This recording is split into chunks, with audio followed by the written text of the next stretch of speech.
Ladies and gents, boys and girls, all ages, we back again another episode of the Xperts podcast, best sports podcast on the island, best podcast in the country, to be honest, best sports podcast.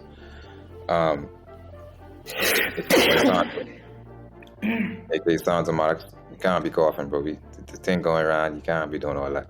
Sounds of AK Sounds of Marks. We got my co-host with me, CJ the X Factor. What's going on, man? Everything good? Obviously, everything always good on my side, man. Everything always good now. Everything always good now.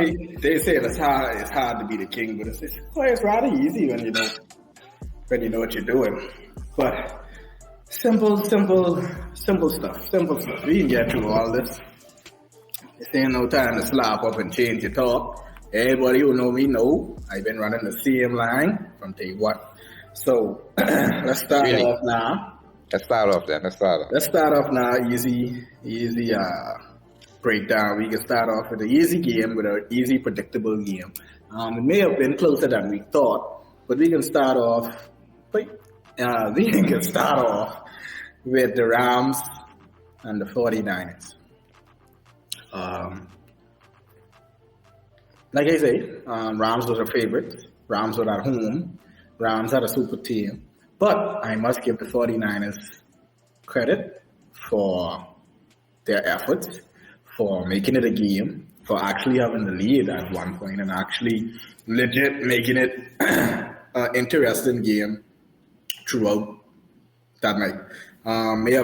May not have been the nail biter that we've seen for the past few weeks with other games, but it still came down to the wire. And Jimmy G, boy, not a guy who I've been telling these shines who they praise and He praising everybody. They also like come talk about these guys, quality guys, and these niggas are trash. But you was listening to what Jimmy you said. Garoppolo. Who's praising Jimmy G? Trash. Okay. You always praising Jimmy G. You was the one seasons ago who was saying they should have kept Jimmy G and let go Tom Brady. I never said that. I never said that. Now you find day for that. You find day for that. You could bring it back. I never said that. So you was happy when we let go Jimmy G and kept Tom Brady? If I what? You was happy? That was a decision that you I don't like Tom Brady, bro. I don't like Tom Brady. I asked you that. Of course. I asked you stood by the decision. I want to see chaos and destruction in Tom Brady football career. And it did not happen. I think it had nothing to do with when I think Jimmy G better. I want to see destruction and chaos inside that man's career. You was the one who, when they traded Jimmy G, everybody was on this. Oh, he was 4-0. Oh, Tom Brady, 40 years old. Oh, you should keep the young guy who Bill Belichick drafted, and he has proven himself. So y'all say in 4 games he has proven himself that he could carry the torch after Brady. Then when we trade him off, it was like, oh, look at this. Then he got to San Francisco. I think he win like his first, 5 games. Oh Lord. The whole shebang was in there now. The man had playoff success in San Francisco. You got to give him that. He had playoff success. He didn't win a Super Bowl, but he got playoff success. That's how the boy to see. You know, like this glorified loser thing. Playoff success. Everybody can't be Brady, but we can get more on the Brady later. Oh, everybody can't be Brady. Let's talk about what's actually happening. What's going on, bro? Everything good? We got a special guest join us tonight. What's going on? On Sideline Sports Entertainment. Hey, gentlemen, first of all, I got to say thank you for having me on. It's an honor, man. It's a pleasure. No so I hear y'all talking about this 49ers game, right? Mm-hmm. So I'm sure we all got friends who like 40. Who's a die? Well, anyway, we got friends who's die-hard 49ers fans, right? Yep. So this is my thing. So again, it's always talk about Jimmy G. Jimmy G ain't this. Jimmy G ain't that, right? Mm-hmm. But besides just looking at that last game, just that last play, was that really Jimmy G's fault? The last play? You mean that interception? That interception, was that really its fault? I mean, let's look at. We can break it down a little bit, and I think you all can see where I get Not right. not 100%, but Yeah, he plays a role in it. Not 100%. Agreed, right? So I had this down to the argument, last right? place is called though. Getting down to that position. So this is what I'm getting at. Yeah. So normally with a quarterback, he tried to make something happen, right? And I ain't even talk with the flashes of greatness, right? I got reprimanded for that. There you go. But again, this is what so this is what I say, right? Hey, if the offensive line was doing their job, he wouldn't have felt that pressure to even get rid of that ball or to move that ball. So I mean, I think as much as the 49ers fans like to say, like, oh, hey, again, Jimmy G ain't the greatest, right? Again, you have to look at some other factors, especially in that game, to say, well, hey, he ain't the one. He ain't the savior. I think the biggest thing with Jimmy G, right? And I think it's like Shanahan went into that game. I mean, they had an excellent game plan for the first 2-3 quarters, right? Yeah. Excellent, right? And I think in the fourth quarter, it was like basically Shanahan basically like, but listen, we ain't asking. And I think this is Jimmy's MO since he's left New England, in my opinion.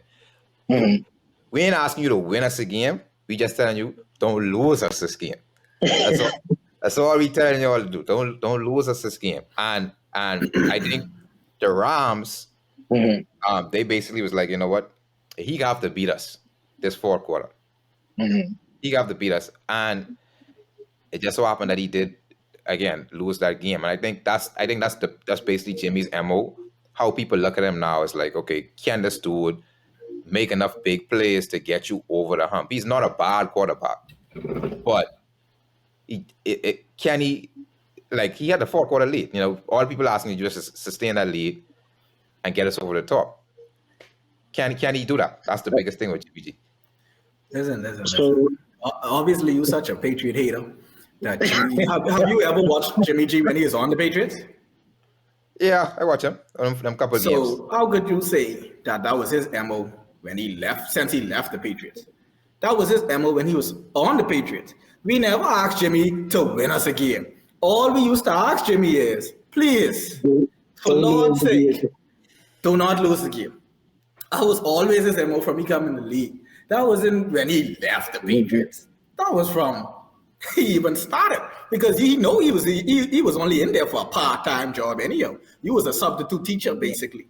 All we tell you is, please just come in and keep the flow going until the real teacher come back off leave, and keep it going. That's all. I think the expectations wasn't there with the Patriots. Like, for him, it was just, and the Patriots have a safer environment for him to just like come in and just pick your spots or whatever case may be. That's just a safe environment. The Patriots is. When he went out on his own, I think now you see more or less what you're getting with him.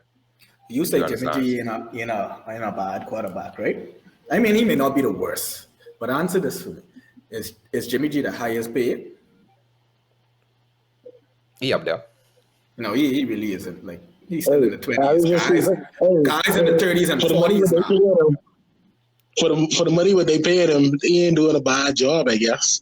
Like I say, he ain't the highest paid.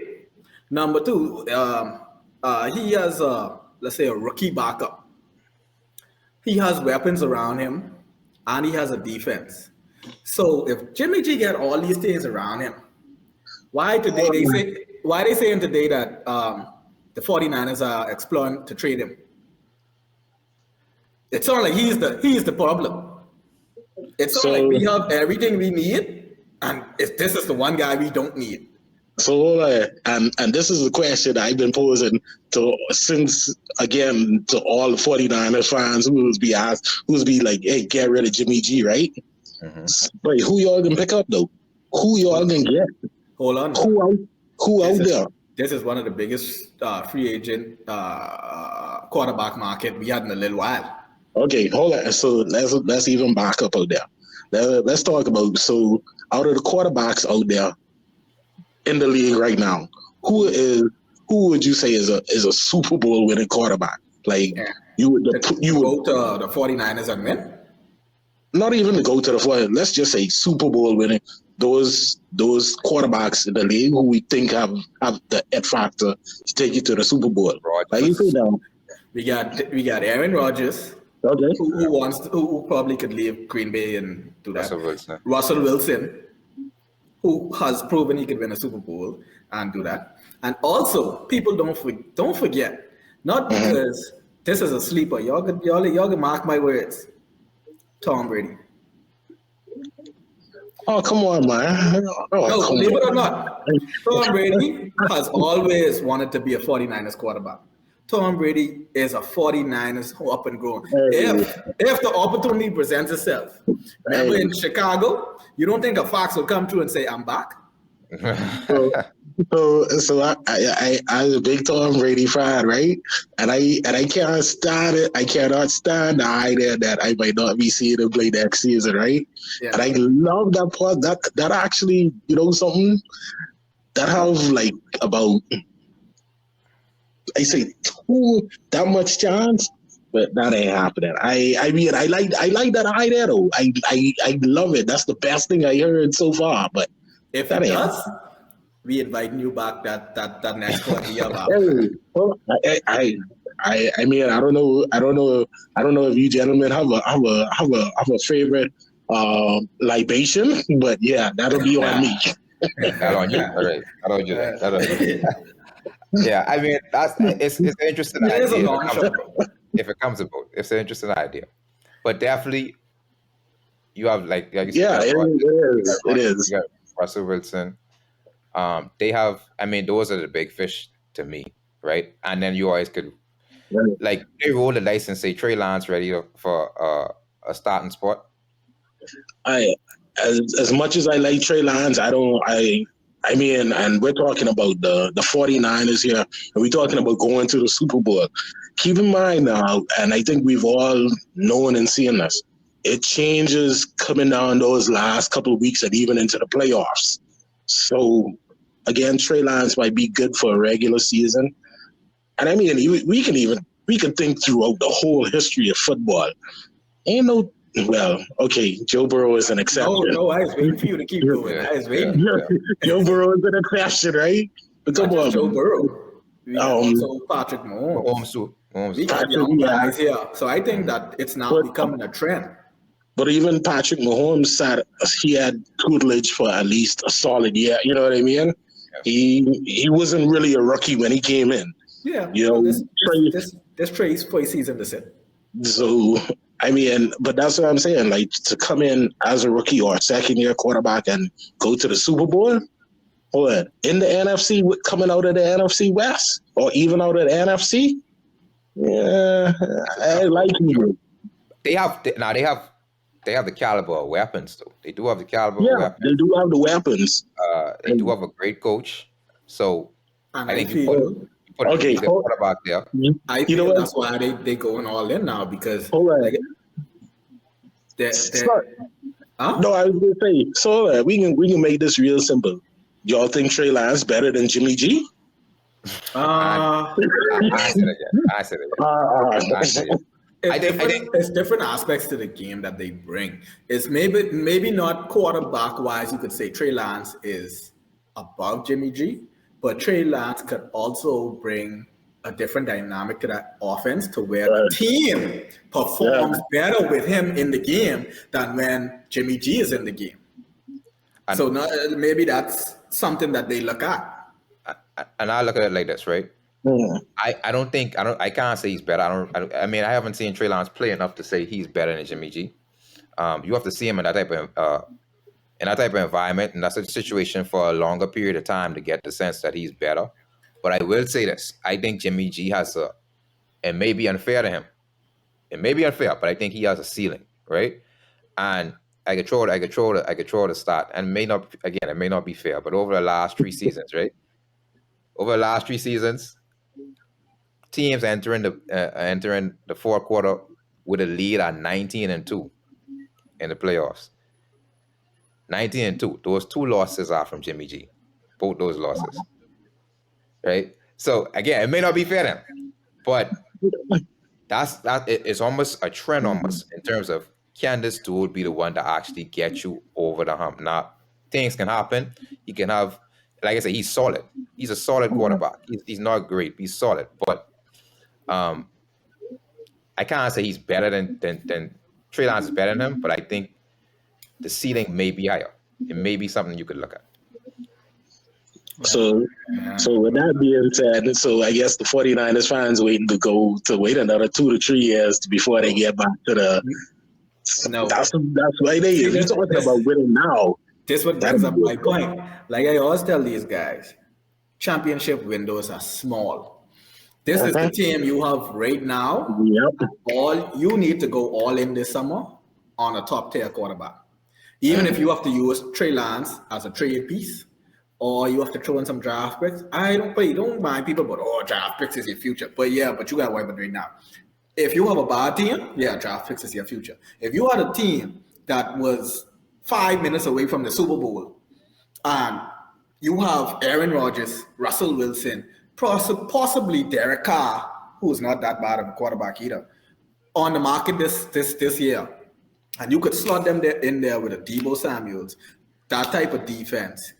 Them top running backs that were injured a lot this year. That's how they found out that Deebo Samuels is actually a good running back, because they were so thin at running back. But when Mostert and all them guys come back, you're going to have a full backfield. And then also you still could go out and draft. This is a very defensive heavy draft coming up. You could still add to your defense or put another lineman in there. Obviously, they need line help. So my thing is, this is the time where if you have these guys on the market and they are saying they want out of their homes now, and you have a team that is 5 minutes away from the Super Bowl, go all in. If you wait on Trey Lance to develop to another 2 season, 3 season, by the time he gets good, your team is going to be. And then look on the flip side, you could just look right at the team who beat them. Look at the Rams. They went all in, and what they felt was an upgrade from Matthew Stafford, and now they're in the Super Bowl. You know, they throw how much first round picks to the Lions? Like 3 or 4? Yeah. Right. So, I mean, if you have a chance to get an upgrade, a show upgrade, then maybe you take that risk. Exactly. Yeah, but I definitely agree with that.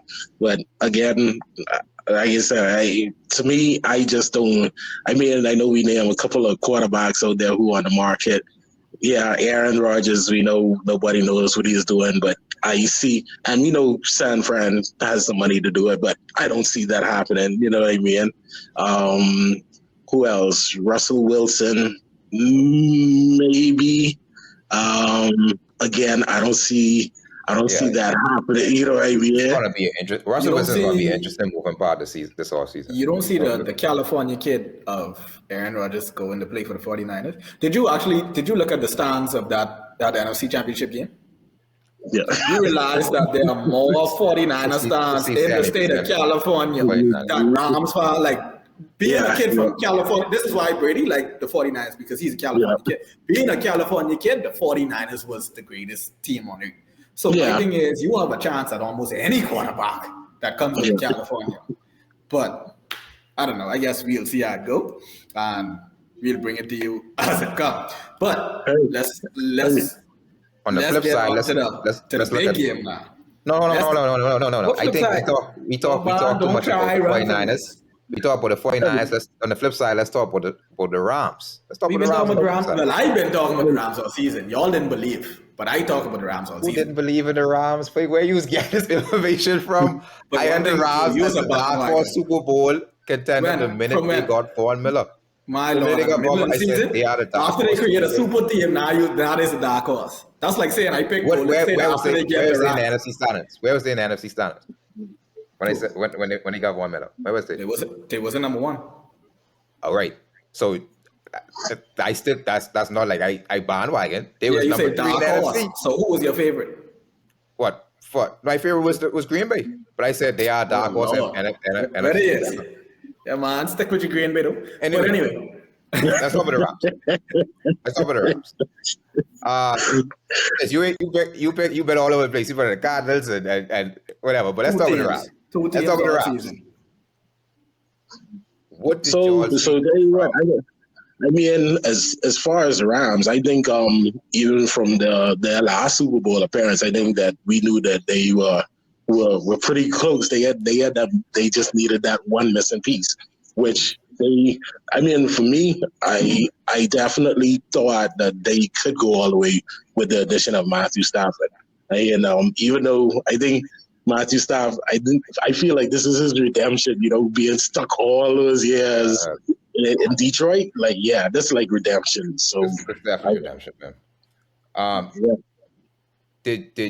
Did y'all see Matthew Stafford being? I mean, well, you said you had him. You thought they could go all the way with him, but did you see him being this much of a factor late in games coming into the postseason? What? What Did much you of see- a factor? What? But y'all don't watch the CM, but you must see on Saturday. So Matthew Stafford is not a factor late in games. What? Matthew Stafford? Wait, stop it. If you watch the last game when they played the Bucks, Matthew Stafford dropped back and closed the eye and fling that ball at Cooper Cup. Cooper Cup. Let's not see. That's what I don't like. See, Brady, I don't give want to Brady be throwing props, the ball but at now Cooper you Kupp, got right? other teams now where you got guys who need their props now. Cooper Cup is making this. Matthew Stafford, believe it or not, Matthew Stafford has not been good since Megatron retired. Why? Because you don't have that top tier receiver. Now you got a Cooper I got some Cup. facts, All of a Sean, but go sudden ahead. now, I can let you run. I got some facts, it's Sean. Go Matthew. ahead. It's Matthew Go Stafford ahead. doing this. How? Go You ahead. I lies got in some that facts. game. Let's not Go ahead. forget. Let's Go not ahead. forget. Matthew Stafford would be over Atlantis right now if that safety didn't drop a ball that Matthew Stafford hand delivered in a bread basket. Matthew Stafford threw that ball 10 yards away from his own receiver, straight into the safety yard in Yeah, I the still middle don't of think the they lost the field. game, even if he gets that. I mean, So I don't understand how he did against that, but I still don't think they feel lost. like Matthew Stafford is making these key plays and Okay, he was so let's- driving his team down the field and hitting darts and this and that. No, bro. So Stop it. Jerome is saying, "Man lie, woman lie, numbers don't lie, right? Numbers don't lie. Numbers don't lie." So again, I can let you run with all that foolishness you just ran over. Numbers don't lie, right? So since coming in the league, Matthew Stafford has the most fourth quarter comebacks out of any quarterback in the NFL since coming in the league.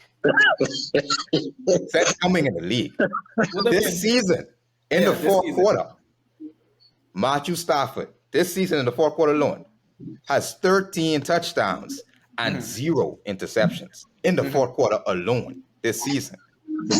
Right? So after he told y'all he was built for this, after he made that game-winning drive against the Bucks, he came back and backed it up again Fellas, in the fourth quarter for this. against the 49ers. You may think what you talking a sense, or the numbers say otherwise, but that man is a fourth quarter executioner. Hey, and something, CJ. You sound like them LeBron fans who was going No, to man, pull up all type of stats talking about, this guy. Man lie, woman lie. Numbers ain't lying. This has the highest Numbers field ain't goal lying, man. percentage in NBA Numbers history. ain't lying. Yeah, if you was a center shooting 2-foot shots, of course you will have a higher field goal percentage than 3-point shots. But that's the way they say numbers don't lie. Go ahead. Oh, he takes Go ahead, Mr. Joe. So CJ, I ain't gonna lie, I kind of like Matt, as you can tell, right? But I think he's always been good. I like how you tried this Matthew with hey, he hasn't been, he's not great. Again, like you said, I think he's proven that, especially with that game against Tampa Bay. He's had some questionable throws, but hey, we all know if he have the weapons out there, he could get the job done. And I think this is what I would give you. Yeah, he kind of over-relied, or he definitely knew he had that safety net in Cooper Kupp out there. He knew, just like you said, hey, I could kind of, I could probably close my eyes and throw this ball and come down with it, But hey, the dude is good, man. He is definitely good, and just like you say, he's been proving it over the years. He just was stuck in in a doo-doo franchise. In a horrible situation. And we talk all year long about how bad situations can ruin quarterbacks. We always talk about that the whole season. Bad situations could really ruin quarterbacks. Football is an ultimate team sport. And if your quarterback's stuck in a bad situation, bad offensive line, no weapons, no receivers, you could really have a bad career, right? And I think for Matthew Stafford, again, no one's saying he's the best quarterback in the NFL, but like you said, give him weapons, and for the most part, he can deliver based on those weapons. Now, Cooper Cup, you want to punish him for having Cooper Cup? Go ahead. Cooper Cup is No, you know no, what I mean? I don't care about punishing. See, that's what you like. You all like to run punish him for having on. that? Well, guys, I am actually praising Cooper Cup for being a top elite receiver. I don't want people to come out here just running on and rambling about, oh, Matthew Stafford this, Matthew Stafford that. Like guys out here running routes, getting open, and catching the ball. But it takes two to tango. We'll talk about the second voice in there. It takes two to tango. You want to talk about Matthew Stafford? Why you put no Cooper You Cup ain't even let me get to Cooper Cup. Going way back in the history, run on since you come in the league. So what you doing? You start talking about since you come in the league. No, let me use your logic. If it takes two to tango, let me use your logic now. If it takes two to tango, you say Matthew Stafford is supposed to be washing dishes at the Ladders. So you ain't even giving Matthew Stafford his credit. I said if they lost, then when they lose, they come over to Atlantis. That was my pass. See, you got lost in the whole. Right, anyway, you didn't even understand what I was trying to say. Cooper Cup is the best player on the Rams. Hold on now. See, come on, man. You can disrespect Aaron Donald like that. Cooper Cup was the best offensive player on the Rams. Yeah, correct yourself, son. He's the best offensive player on the Rams, right? And obviously, like I say, I can't punish Matthew Stafford for having Cooper Cup because any great quarterback wouldn't understand when you got something like that on the field. You got to use that as much as possible. As much as possible. You got to use that as much as possible. And, hey, we've seen quarterbacks getting jams when they don't. When they try to overthink the game and don't rely on their number one option. We've seen that happen countless of times throughout history. So, the old saying goes, if it ain't broke, don't fix it. You know what I mean? That's how I look at it. Yeah, my point is, all my point. You know something? I can throw this out there as well. You know, back to Matthew, right? And Cooper Cup. So Cup has been on the team for years. You know what I mean? A steady performer. But again, Matthew Stafford has been on another team, steady performer, right? Now, when they both match up, apparently both of their numbers skyrocketed.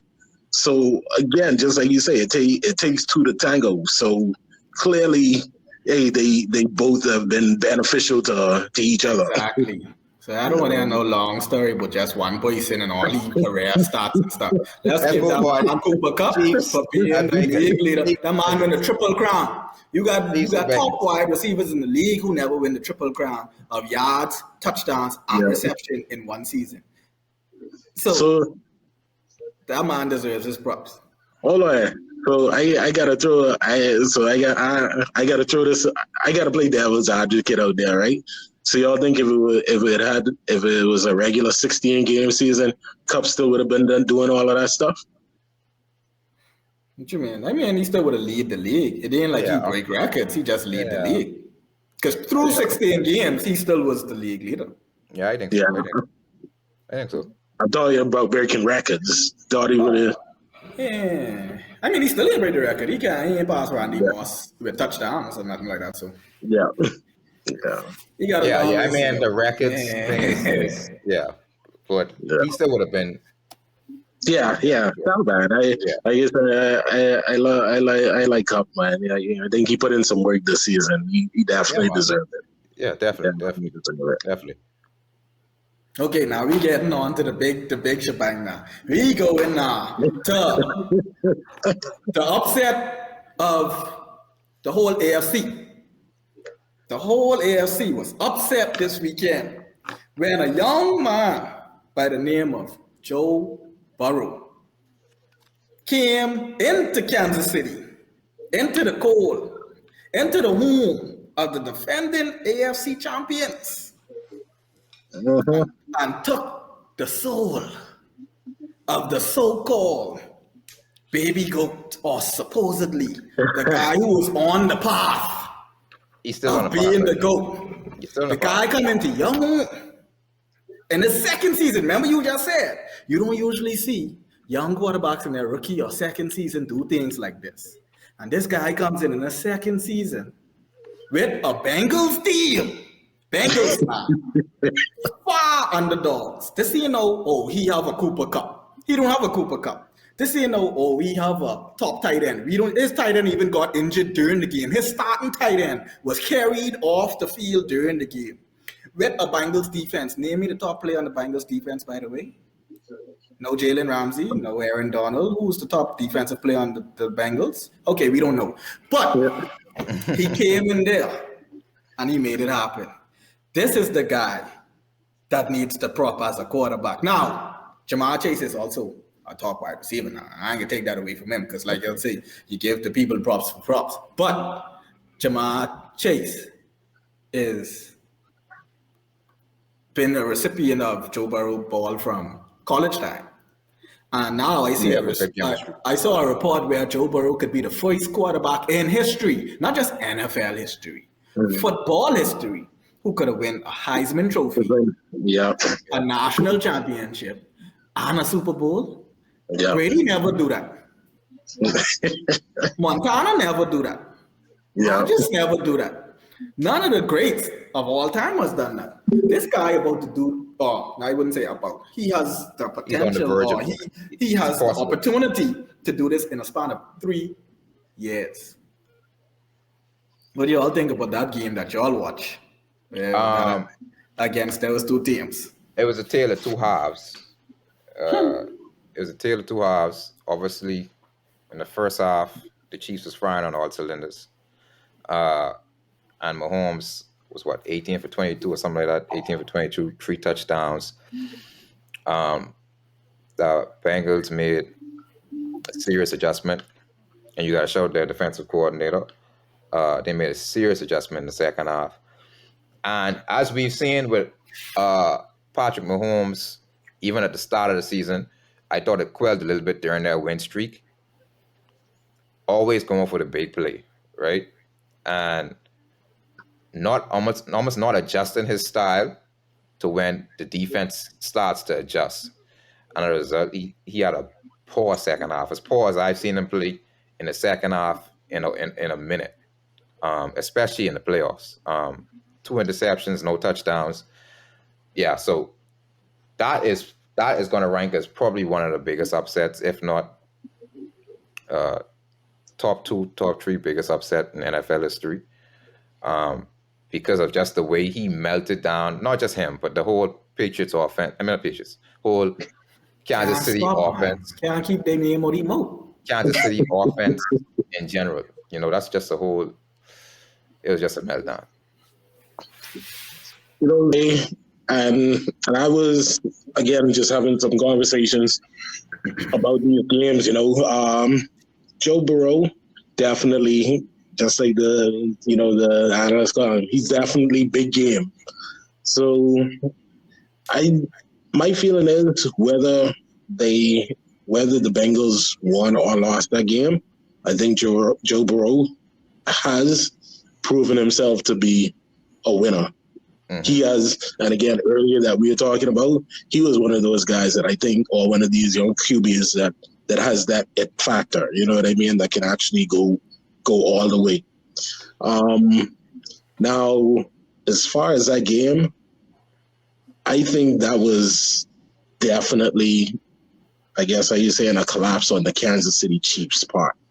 That, as a matter of fact, I don't know if you remember that play just before time, they didn't get the touchdown on the pass right. Yeah, just before the half ended, and that was to me, that was the play that cost you. Yeah. You think they should have got a field goal on that play?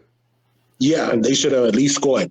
They should have at least scored on that play. Yeah, you get a field goal, you make that a full 2 touchdown game, right? And that changes the complexion of the game. Yeah. So that was a huge play.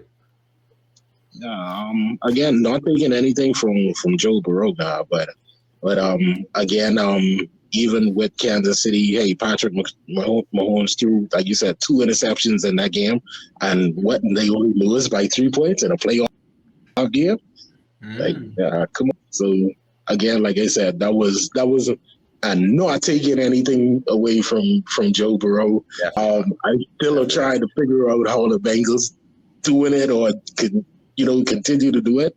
But that was just a complete meltdown on the Chiefs, man, offensively and defensively. So would you say that people are starting to figure Patrick Mahomes out?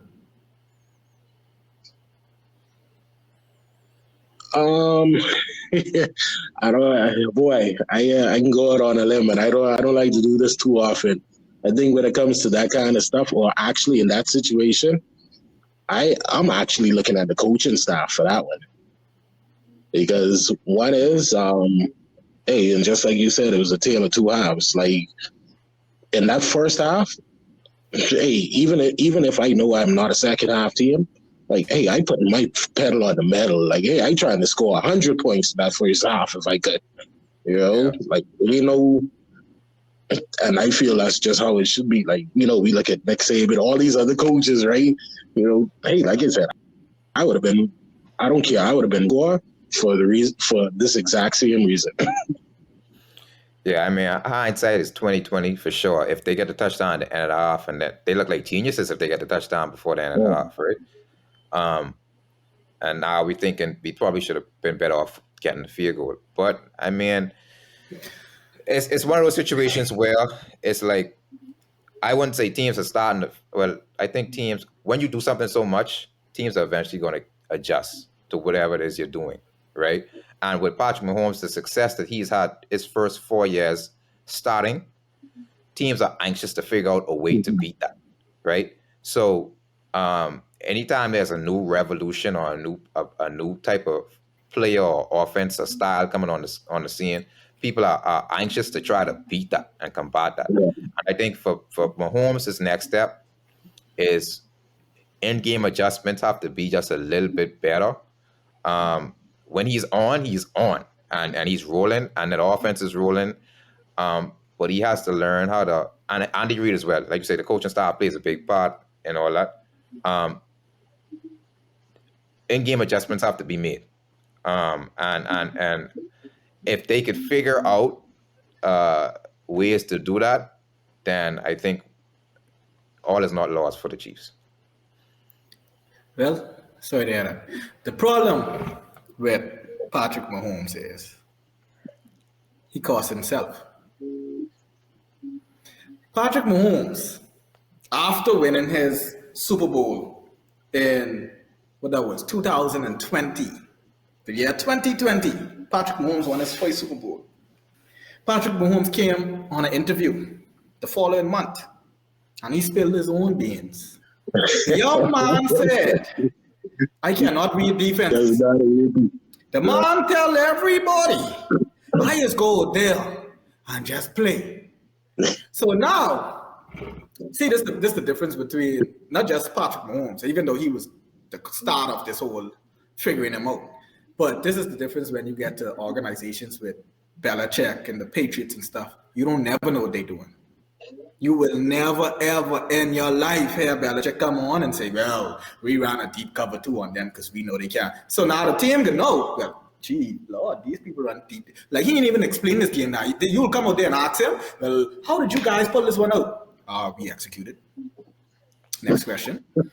Like, that's your thing. When you got something going, you don't go there and tell the world, well, I only got this going because of this. Because now the world can stop it. So the man came out in 2020 and say, I can't read defenses. When it came now to 2021, he made it back there because at some point in time, certain things you can't stop regardless. So Patrick Mahomes was still able to make it back to the Super Bowl the following year. But now you're going against Tom Brady and a very, very hungry defense who you already tell that you can't read defense. And you lost some of your linemen. So they ain't even letting you have the time to sit back there and read defense or wait for Tyreek Hill to run these crazy routes and let you scramble out and get open. So 2 things that happen. Send pressure and disguise your defense. If you look at what the Bengals did, if you look at the difference between the defense in the first half and you look at the defense in the second half, you will see the difference between linebackers, and I broke this down with one of my boys on Saturday or on Sunday after the game, because he's a Cowboys fan. He believes everything about Cowboys, but he likes to do film. And I said, watch the difference. When you go straight up and you come out, since that point, he got better at reading defense, but he got better at reading defense as you come to the line. So now you come to the line, you see your forefront, you see your two linebackers, your two safety, you got your corner out there. Cool. Now when you snap the ball, the lineman drop back, the linebackers come in, a safety might come down and blitz, the next one drop back in coverage, everybody play a cover 3 on Tyreek Hill, you got a next safety coming down on Kelsey. Now, you scrambling trying to figure out, wait, what the hell going on? And then fella sitting in your lap. So they did the same thing what Tampa Bay did to Mahomes last year. They send pressure. That's why you see Mahomes doing that scramble left, scramble right back thing. Yeah. And then you disguise your coverage on the back end. So Mahomes right now, as good as he is, or maybe as great as he is, has now exposed your weakness. So now Mahomes got to go back and get even better. He has to now take it to the next level to where he has to be able to, you like Tom Brady. What Tom Brady do when he comes to the line? Notice when they get to the line, that's why it's always key to practice. You get to the line, you already know your play. If the shot clock, if they give you 40 seconds, Tom Brady coming to the line with at least 25 of those seconds left. You know why? Because when Tom Brady get to the line, what you can see? Alert, alert, alert. This guy coming. Hey, watch 57. Hey, watch. He doing all that before you snap the ball. When Mahomes come to the line, ready. One motion, let's go. Snap the ball, let's go. I know what's going on. Let's ride. Let's ride. You can't do that. Mahomes now has to take that next level. I don't know if he needs a mentor. Maybe he could reach out to Brady. Maybe he could reach out to Peyton Manning was very good at that. Drew Brees was very good at that. He needs to reach out to someone this offseason. Manning was very good at that. Because guys are figuring you out. And for you now to take that next level, especially when you don't have a top tier running back. What also made these guys great was play action. Anyone could tell you Tom Brady mastered play action. Peyton Manning mastered play action. Even Aaron Rodgers. Aaron Rodgers is hide that ball and he little fanny pack. He stuck that knee side like a fanny pack, and you ain't know where that ball is. When he pulled that out, that's it. He needs to get that going. So I'm glad you brought that up. I was always gonna say, or actually one of the things that I thought about was, is Patrick Mahomes as great as he is without Travis Kelce, Tyreek Hill, Perryman, Charles Edward Hilaire. Don't let me go there. Because the fellas will say, oh, you can't discredit who he played with. Stuff. Brady had Gronk. Brady had we all know you need those factors in there. But people is making it seem like you could put Patrick Mahomes on any team in the NFL and he could do what he's doing. That's definitely not going to happen. No, I mean, he's that system. And that style of offense and the weapons that he has, he's tailor-made for that, right? And I think for him, it's almost like you mentioned Tyreek Hill and you mentioned Kelce. It's almost like for him, he might need another weapon. He might need another wide receiver too. If he really wants to continue to maintain his presence over the top. To be honest with you, how much more you want to give him, boy? I know. I mean, but for him, I think the biggest thing is like you said, he has just to get better at reading the game. I understand that he has all the talent in the world, and he can do everything as a quarterback. I mean, but reading the game a little bit better, like you said, he's progressed, and we saw it during the win streak during the season that he was making adjustments. And then, sometimes habits is die hard, right? And I think if he commit to it in this off season, just to read the game, run the ball a little bit more, commit to the run a little bit more. You have the foot speed to do it. He picked up good yards on the few times he did it. Throw the ball underneath. If he commits to just making the adjustments to this game by game, I think he has a chance to get back to the Super Bowl. But it ain't gonna be easy. There's the competition starting to get tougher. You made a good point about his players, right? Because that's why I always argue this. When they say, oh, when Brady first won his first 3 championships, it was about the defense. Okay, yeah, the defense did their part, but doesn't the offense still got to score? When I ask guys to name me 3 fellas off of Brady offense in 2001, 2004, 2003, they can't name them. Like you said, Patrick Mahomes coming here with Tyreek Hill. He came in here with Kelsey. He came in here with Andy Reid already, your head coach, and a system that was already in place that you could have just slot in and run. And you sit a year to watch how to run this offense. So you had everything basically handed to you. When you talk about Wes Welker, now, I will always say Randy Moss was always a great, but we don't act like Randy Moss was not on the decline when he was traded to the Patriots. And then he became that record-breaking touchdown guy. Wes Welker came to the Patriots from the Dolphins. Tom Brady turned that man into a star. Edelman was a college quarterback.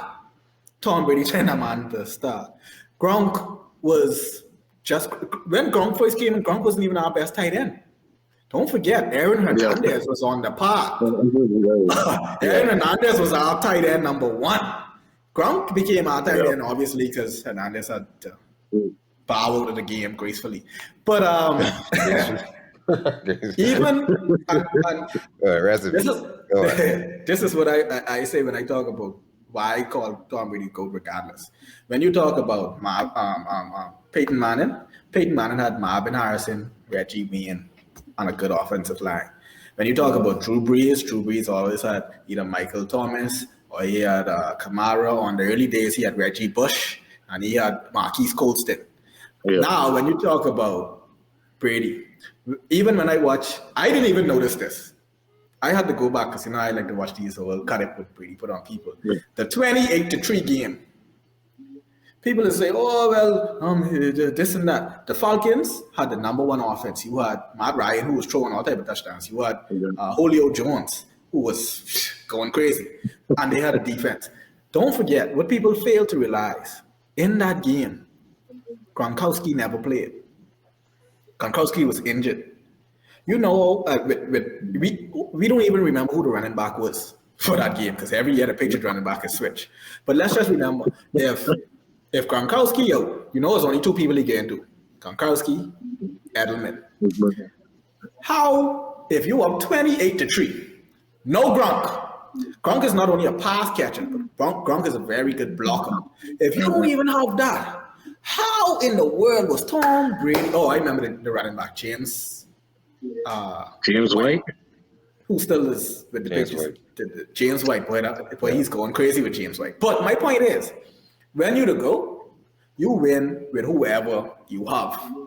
Along this whole 22-year journey, Tom Brady has won with whoever he had in his lineup. He came back. You see that even the pass what they show when Edelman catch the ball, he was triple covered, not double covered. He catched that with 3 fellas. Bat the ball up. The next one drop on the floor, try to kick it. The next one had the knee on. Edelman Eshabot. That means you triple team in his favorite target. And this man came back from a 25-point deficit. Like, stuff like that is like, if I say it to you, you would be like, that would never happen. This guy is crazy.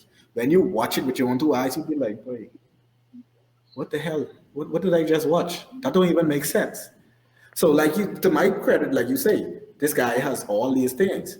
What if, and I said this to Sam last week, what's going to happen when Tyreek Hill is not the fastest running back in the league anymore? Yep. What is going to happen when, God forbid, but we know football is a rough sport, what's going to happen when Kelsey got to sit a couple games because of whatever reason? Now, could you make those same plays? You see what happened when he started passing to, what the boy, man, that boy was over there dropping more ball. Oh, Lord. There was one guy, not Pringle. It's Robert. No, not Hardman. Hardman caught the touchdown. Man, it's the next way he was on that team. Pringle wasn't really doing that neither, though. Pringle wasn't really doing that. Yeah, not that game, but the game before that, Pringle was going off. But my point is, can this guy sustain? That's what I was telling Sam. He needs at least 12 to 15 good seasons to even get close to Brady's record. Because even the playoff wins, remember I say, if you need 35 playoff wins to get, and you only play in 3 games to get to the Super Bowl every year, see what happened this year? You don't lose, you don't even make it to the Super Bowl. So how much wins you get this year? 1? Yeah. The whole season go past, you get 1 postseason win. So that's you catch Brady up by 1. So if you catch Brady up by 1 and you behind by like 28 and you doing 1 a year or 2 a year, come on, bro. The bar is so high that yes, he get 2 though. This count as 2 this year, right? You get 2. You're Steelers. You gotta count this year. It ain't a fair comparison. You gotta count this year. Yeah, let's count the Steelers. But Steelers and Bills. He is on a path. But also what people don't realize is as a GOAT, you also have to kill people in their prime. As a GOAT, you also have to step on the necks of people. The problem with Mahomes might have is that you got young bulls right on your tail. If you look at that last week game, tell me if Josh Allen isn't a step right behind Mahomes. Now if Josh Allen takes the step over the summer and put the work in, what would happen next season if Josh Allen comes out and start flinging the ball and throwing 45 touchdowns and Stephon Diggs go crazy and now everybody be like, what if Joe Burrow win the Super Bowl? Isn't he now in the conversation of you on the path to being the GOAT? Of course. But like we say, I think the manner in which you win it plays a role, right? The manner in which you win it also plays a role. And then with Mahomes, like we said before, I still think he's the best. He's the best of the bunch in the AFC. But he does got some dogs on his tail, right? He does got some dogs. Rough. He does got. You say Josh Allen. You mentioned Bro. We ain't even talking about Lamar Jackson. We ain't even talking about Lamar Jackson. So he got some dogs on his tail, right? I think the challenge is going to be harder from here on out because these dudes they have some talented rosters and they ain't scared of the Chiefs. But for him, like I say, he has a chance to be in the mix every year and be at the top of the mix every year. But it's just little things that he has to figure out. And if he does, then I still would prefer him over every quarterback you just mentioned. Gotta learn to read defense. But let's not looking into this. We got the 2 games out of the way. So obviously the Super Bowl, not this Sunday, the following Sunday. It's gonna be Rams and Joe Burrow Bengals. You'll make a prediction now. You gonna wait till after we run on with Brady? No, man. I know how y'all fellas go. Y'all go wait till next week. You see who on the COVID list. See who injured. I gotta wait till. See who need a good breakfast. You know how these fellas. Make yours now. Go start it off. Make yours. I didn't make my prediction from preseason, bro. I told y'all the Rams is gonna win this year. Okay. I didn't give you the Rams. I didn't say the Rams from the whole season. Okay. Before Von Miller and Odell Beckham came. That's good. Well, I hope you get a prize next week for saying that. I got the Rams. Man. Again, amazing season from Joe Burrow and the Bengals. Amazing season. Amazing season. If he was to pull that off, I don't know, but I honestly don't know what the reaction would be like if he was to pull that off the following Sunday, if he was to pull it off. But I think the Rams just built to win the Super Bowl. I think they won it really, really bad.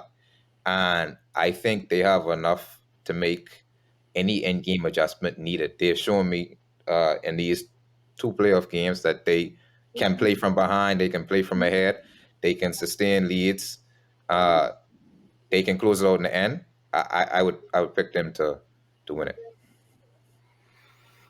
Well, I guess that brings it to me, gents. So you guys reminded me of something that a statement that I haven't used for a while. So one is, I do not believe that in the NFL there is such a thing as a Cinderella story. So I'm with y'all, man. I'm going with the Rams. I think we love what the Bengals are. Hey, if you're a sports fan, you love what the Bengals are doing, what they've done, what they did. But hey, that Cinderella story, that glass slipper, It's 12. It's gonna be 12 o'clock midnight. Come Super Bowl Sunday. Yeah, I think so too. And like I say, no disrespect to Bengals at all because they had a Yeah. hell of a season, and you can't disrespect them for what they've done. Yeah. It's just going to be a huge mountain to climb, huge mountain to climb. But who knows? You know, what I mean, I got the Rams. We all got the Rams, so we'll see how. I mean, and again, even just talking about Cincinnati, and I mean, I guess they proved me wrong this week or last week. But yeah, I just don't think that they don't have enough offensive weapons, man. No. I mean, yeah, they just don't have enough offensive weapons to get that job done. I have the Rams, but obviously not for the same reasons as Suns, because all that mumbo jumbo boot, they could play from ahead, they could play from behind. This was almost a team that was a Falcons part 2 that was up 27-3 on Don Brady as well, and almost gave the game away. So I wouldn't go as far as saying they could play from ahead, because that don't make sense. If you win by 25 points and you win by 3, that means you obviously don't really know how to play from ahead. You were one play away. That's what you talk about, man. From losing the game. See, that's what I don't like with y'all fellas. You're so fickle. What you talking about? If they win, I go on their bandwagon. If they lose, the Rams was the greatest disappointment of the season. They had the Super Bowl team and didn't win. Like, stop being so fickle. Jerome, that's why I need to deal with every week is some different foolishness. Oh, I Packer this week. This week, guys, this one. Now I picking the Rams. Come on. But anyway, my point is, the Rams, I picked the Rams because at a certain point, superstars will always be superstars. Superstars are going to overpower, like you say, the Cinderella story. It's good when you're playing with heart. It's good when you have hype.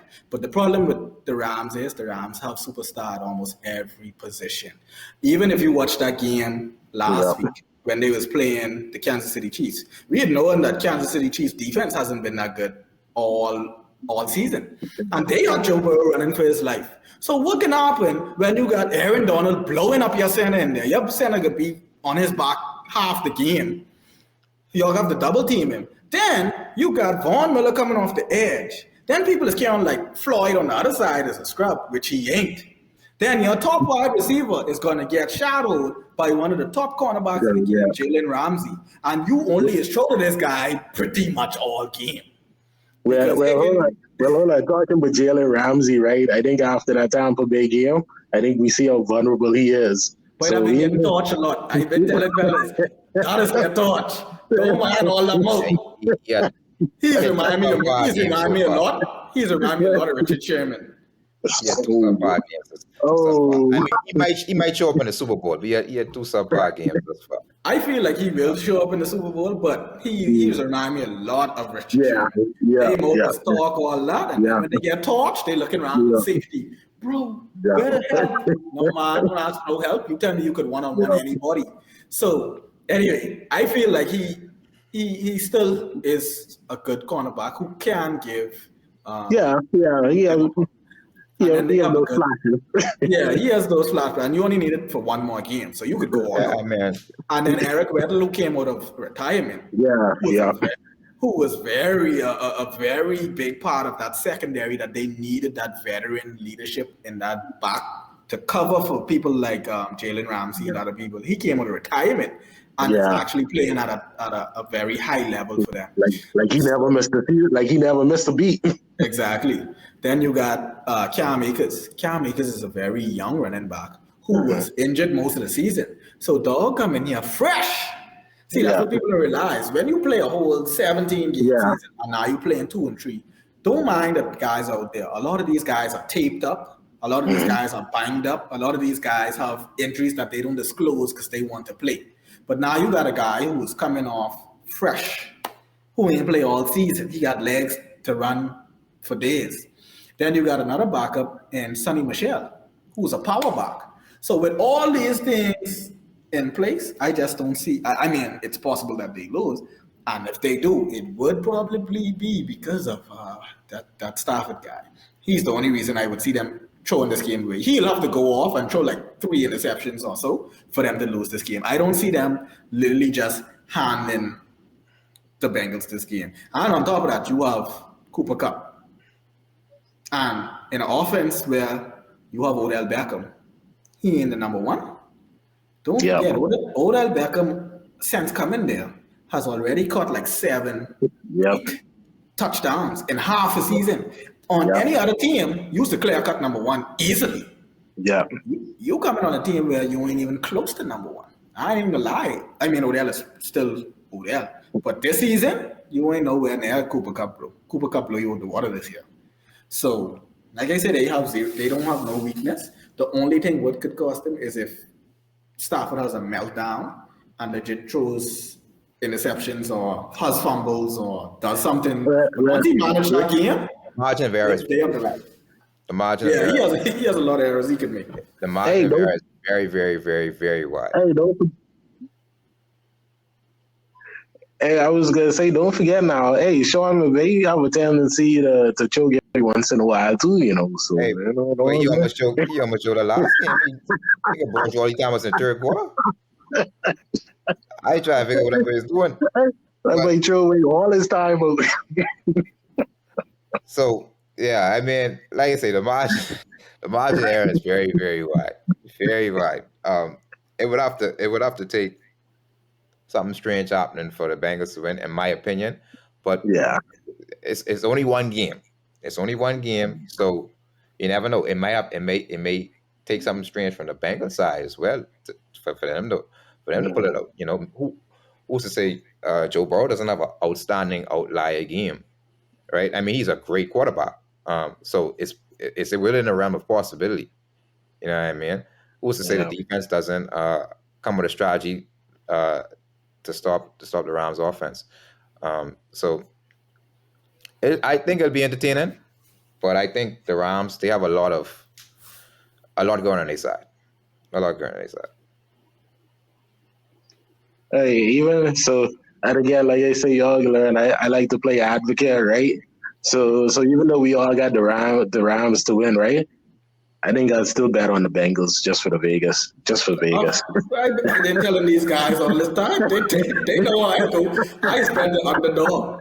I've been betting the underdog all playoffs, and I wouldn't disclose my stuff, but boy, Sabas is probably a little mad at me at this point.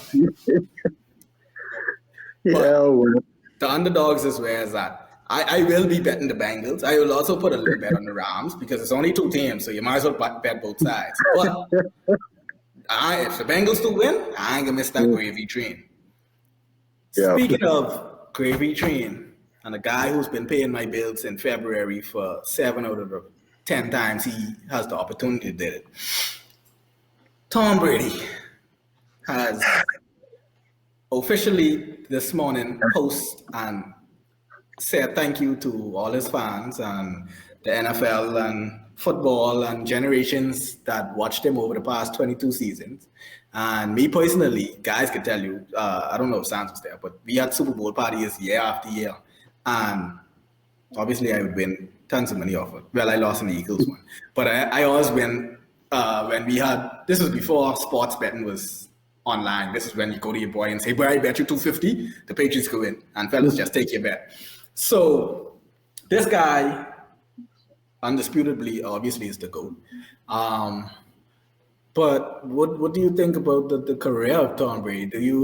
I mean, obviously, like I say, he's the GOAT, and at this point, we don't have a close second. But what did he mean to you, football-wise or sports-wise? Well, I'll tell you what. I need a couple minutes to get myself together. Agree that Brady is the GOAT, right? Yeah, let's put that conversation to bed. We should never have to debate over that ever again right now. We'll get more to Brady later. Patrick Mahomes got about 4 good more seasons left. Anyway, we get more on that later too. we definitely get more on that later. But anyway, we all agree that Brady, for right now, is the GOAT, right? And I think, you look at the dude, he has how many Super Bowl wins? 7, right? You look at a dude that has that much wins, 10. And has been to the Super Bowl 10 times, right? That dominance is unparalleled in the NFL, right? And I think we sort of take for granted how dominant that really is, to have a guy who doesn't wilt under pressure, knows how to win big games, right? And if you look at his counterparts, you can't necessarily say that it's really comparable to him. It sounds almost blasphemous because Brady's still playing, but he ain't really no one in his league. So you sort of have to judge them dudes on a different scale.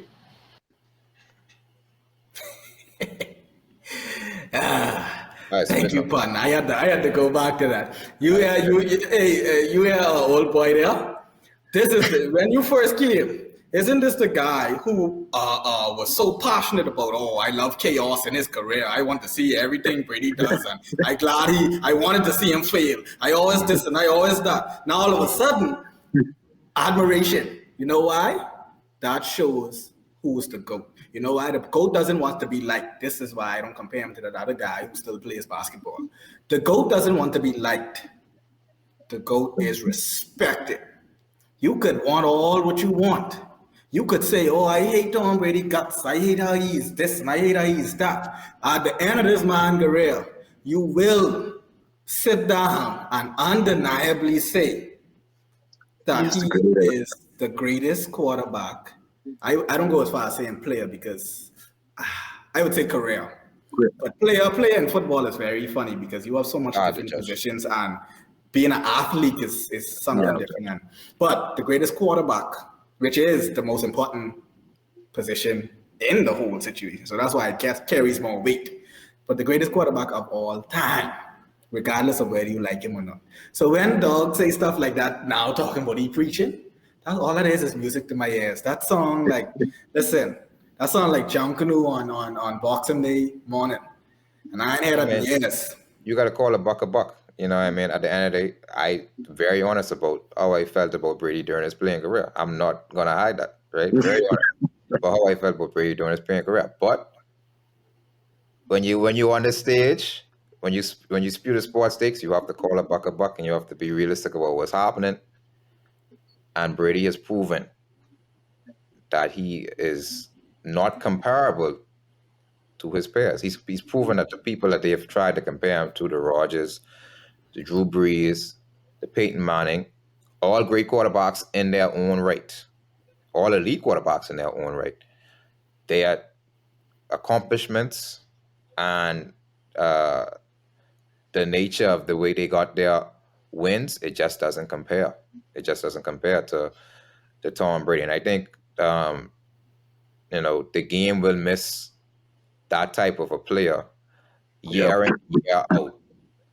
You can count that he is going to be the hero or the villain, right? And, the game is going to miss that. The game is going to miss that. There's no two ways about it. The game is going to miss that. Does another type of team, dynasty player rise up? If you really think about it, the Patriots and Tom Brady basically owned the 2000s and the 2010s, right? So does another dynasty rise up that can rival that? We don't know, right? We don't know as yet. But as of right now, it's difficult to see that legacy being matched. You know what I mean? And you got to give him props for that. And also, when it comes to that, like I say, these guys are so engulfed in guys like them because the whole season, you could pull against Tom Brady. You could run all that talk and say he fall off a cliff or he old or he in this or he in that. But at the end of the day, you know that this guy in the playoff will give you chills. You cannot honestly say you have ever gone in any game, going into any game in the playoffs and say, I know Tom Brady's going to lose this game. I know for sure this team is going to lose. Even down to last week, everybody's like, yeah, well, he still could do it at 44. You still giving this man that much credit against a super team? So this is why I tell him I don't compare to the other guy they try to compare, because I sit through the season and I know certain man now, he ain't winning no championship. Who they call the GOAT. I could sit down and say, boy, I could bet my life savings that certain boy there ain't winning no championship this year. You can't say that about Brady. Even when the Patriots were, some years we started off 2-4. Yep. Some years we was behind, started off underneath 500. And you'd be like, boy, what's going on? Brady on the sideline cussing and carrying on. Belichick over there going the other way. McDaniels throwing the clipboard. And then at the end of the season, dog holding the Lombardi with his daughter and his wife kissing her while they call him the Super Bowl MVP. That's crazy. That's almost like the hate that people had for Jordan. And every year you'd be like, wait, something gotta go. Jordan, when they buck this Detroit team, he ain't gonna make it. Or when they go to the finals and they buck this Suns team, he ain't gonna make it. Or when they go and buck this Utah team, which was a very good team, people is underestimate. They say it was a cakewalk. That Utah team was no slouch. That Karl Malone, John Stockton team was never a slouch. And the August go there, and you'd be like, wait, this the year. I wouldn't even talk about Jerry Payton. Dog look at the iPad and laugh and Gary said I was on him from game one, you know. But Gary, not a good point. He had a good point. Honestly, I respect Gary Brady for that. He had a good point. I like his confidence. But even with all of that, and up to date, they still don't like Jordan. But they will respect him. Because you can say, boy, this man beat me. Even if I did go on him or guard him, he'll be coulda, shoulda, woulda win. But at the end of the day, we lost. With Tom Brady, it's the same thing. I wouldn't even talk about Matt Ryan. Matt Ryan can't say nothing. It's one man, only man who could ever put a hand up in a room with Tom Brady is Eli Manning. And Eli Manning, to this point, is humble himself. When they talk about the greatest quarterback of all time, you would never hear Eli Manning come out and say, well, I beat him, so I should be a part of it. He'd be like, yeah, I got the best of Tom Brady at that point in time. But let's not get it confused. This man is the GOAT. So, boy, like you say, it's a hard day in sports. People know, January, I don't know what's going on. 2 years ago, we lost Kobe. That was a rough move for me. I couldn't take that. I had to take a week vacation off from work just to, catch myself after that. Nah, this year, I don't think I can go into work tomorrow, but they understand why. I'm very passionate about my sports. And then, like I say, it's certain guys. To be honest with you, I'm a guy, I just turned 30. I watched Brady play for 22 seasons. So it's a different connection. Same thing with Kobe. I watched Kobe play for 20 seasons. It's a different connection where you like a certain player or you see in a certain, but there's a difference of where you grow up. And this was the first person you legit took a liking to, and you watched them for your whole entire life. So to see them go is like surreal. Like it's like, where you going, bro? I never watched football without you. I legit never watched football without Tom Brady. Yeah. So last year I watched basketball without Kobe. Not even because he obviously retired before that, but without his presence, because he used to be like sideline and stuff. And to be honest, it just wasn't the same. I hope I don't have that same issue with Tom Brady going. I'll try to find another young bull who I feel I could put my encouragement behind. But I don't know what to say. Tom Brady, give us one more, man. We need a farewell tour. One more. Hey, so I've been advocating for the farewell tour, right? I mean, and I think anybody who was a fan of Tom Brady or just a fan of the game, you would love to see that. But I think we all knew the Tom Brady that we know or he's projected, he wasn't gonna do no farewell tour. You know what I mean? And then even just reiterating some of the stuff that you were saying, man, like me. But as long as Tom Brady in the game, I would never bet against Tom. I don't care if the score is 1,000,000 or nothing. I am not going to bet against Tom Brady. I mean, again, even in the last game, well, basically the last game that we saw him play, we almost saw the greatest comeback of all time, part 2. You know? Yeah, don't mind them talking that foolishness at the end of the game. They were scared. Them fellas was over there hot and bothered, And you could see during the sideline, they were scared. After the game, they was like, oh, we knew that we was going to pull out. They was scared, bro. I mean, you get deja vu when you see something like that happen, right? When something goes down, you automatically think, but here we go again. And now you get you on, and you know Brady on the other side. There we go again. But again, just like we've all said, hey, he has raised the bar so high. Like now, for me, I'm like, hey, you know, we gotta. It's almost like for next season, we gotta start taking it easy on these quarterbacks because you know, like we can't be comparing them. You know, like everybody can be comparing them. Like, hey, Tom Brady, and yo, that's he's special, man. He's special. Extremely high. And I'm gonna say something else too that even, you know, I thought I respected Tom Brady, but I remember he gave an interview a couple of weeks ago, and he was like, you know, definitely the game has changed, and he's like, especially like at the quarterback position, like what's happening now is he's like, hey, even reporters, all of these guys are making heroes out of these quarterbacks that are doing stuff that he would never think about doing. And I think we saw an example of that, like quarterbacks throwing high passes across the middle and expecting their receiver to catch it. You know, you know, he's like, hey, I would never, you know, as a quarterback, I was taught to never even put my receivers in those kind of positions. I remember him saying that. Yeah, and you know, like now the game has changed, and I think like it's who is it? We saw a couple examples of it this weekend. Boy, like, Jimmy. Yeah. Jimmy will throw you right into a linebacker. Jimmy, make sure that fella cave your chest right there. He thought he's don't care about nobody else. He's icing it. So again, you know, even just to hear those guys' comments and remarks coming from him tells you, like, yeah, he's something special, man. He was different. One of a kind. Truly one of a kind. Yeah, the game will definitely miss his presence, for sure.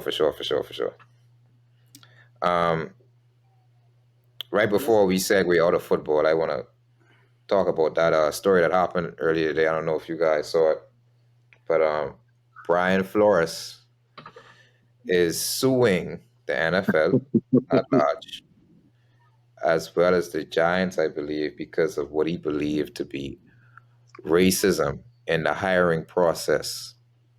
Also, the Dolphins' his former team. He's suing all of them. Yeah. So I blame him, honestly. What do you guys think of his choice to sue them, and what do you guys think comes out of the lawsuit? I mean, to me, I think on the racism part, he sort of has a good case. I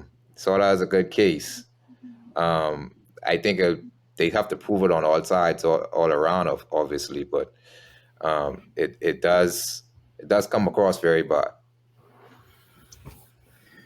So my take on that, right? The racism part of it. Well, first of all, I commend Brian Flores on being brave enough to even take on the machine. You know what I mean? Yeah.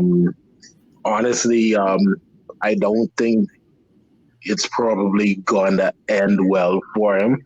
I don't know how long. I mean, unless he's taking all the money he make from the Dolphins and plan on blowing it all on this court case. But one, I don't see him having the ability to fight the machine. But again, I commend him for it. I think it's going to be hard to him to prove that it was actually racism. You know, it might be. Yeah, like I said, I think that's going to be hard for him to prove. Now, the part about the Dolphins owner encouraging to tank game, I think that's going to, that part of it, well, I think knowing the commission, the NFL and Roger Goodell, that story is going to be quickly dealt with and moved on very swiftly. Yeah, $100K a game to tank a game. Boy, I don't know much people who turn that down. But yeah, his story is that he refused vehemently multiple times to make that happen. And it shows. My thing is, you watch this season, and you watch these guys go on a 7 game win streak. The Dolphins hasn't been on a 7 game win streak probably since 1972. And this guy comes and give you the best second half in probably the past 20 years in Dolphins seasons. And then he's fired. Immediately. So that shows that there is some credibility that you wanted to lose. Because why would you fire a coach that just won you 7 straight games and beat the Patriots twice in one season? That's like the Dolphins Super Bowl. The Dolphins win 2 Super Bowls this year and beating the Patriots twice and winning 7 straight games. And for some reason, you had no other coach who's done this in the past 20 seasons. And you gave them multiple years to throw away and do foolishness. And this guy comes and changed the culture. And they had, during that 7 game win streak, they had the #1 defense. He is a defensive guy because he used to be our defense coordinator. So he had the #1 defense. And he had this team operating with Tua, this left-hand quarterback who obviously ain't that good. And All Alabama. you still find a way. You still fired this guy. Like, not just fired him like, oh, we thought about it. You was the first coach. Like, season, like we still in the season. The Super Bowl ain't even passed yet. You, right after games, week 17, he fired. You didn't even give this no thought. It had to have been a reason. Now that these are coming out, I'm glad that #1, he has this evidence.